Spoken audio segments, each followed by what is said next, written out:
Hello everyone and welcome to Mountain Lake Journal. I'm Tom Hellick. With the pandemic, the U.S. Canada border has been shut down for nearly a year to non-essential travel. But now the administration in Washington is looking to change that.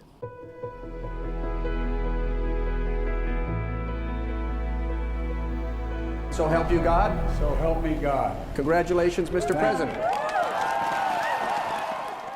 During his first few days in office, President Biden signed an executive order that sets in motion federal agencies collaborating with the Canadian government to safely reopen the northern border, a move applauded by North Country Chamber President Gary Douglas. It's very good news. I mean, one of the most frustrating things over the last several months of having these restrictions on the border, particularly in more recent months, has been the sound of crickets in both national capitals. The seeming absence, at least in any transparent way, of any conversations or planning between the two countries whatsoever as to how we eventually come out of this. Not imagining that it's going to reopen or go back to normal anytime soon. It's not. Not saying that it shouldn't be based on science and numbers, but tell us what the science is. Tell us what the numbers are. Tell us what the possibilities are that you're examining as to how you might do that if it ends up being in steps, which I think is very likely, as opposed to today the restrictions are in place and tomorrow at some point they no longer are. So the president's order sets what in motion?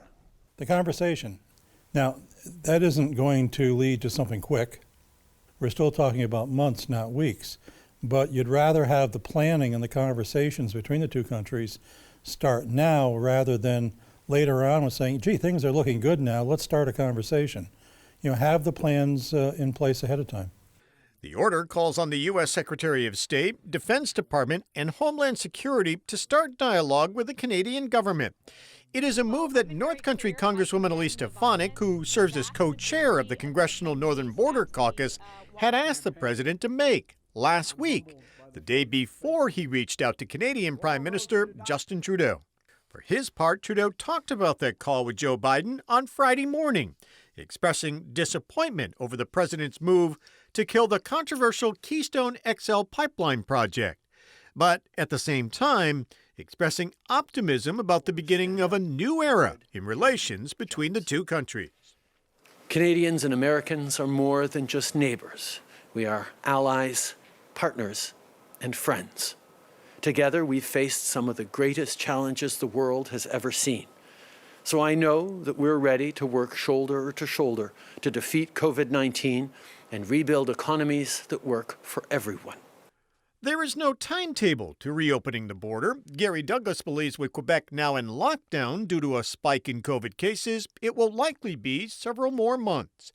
Just hours after the president issued his order calling for talks on reopening border crossings amid the pandemic, the prime minister made clear he doesn't want Canadians traveling with a growing number of COVID-19 cases in Canada. My message to Canadians remains clear. If no one should be taking a vacation abroad right now, if you've got one planned, cancel it. And don't book a trip for spring break. It's obvious we should avoid trips south and out of the country.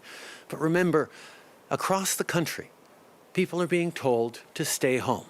So if you were thinking of traveling across the country for spring break, now's not the time.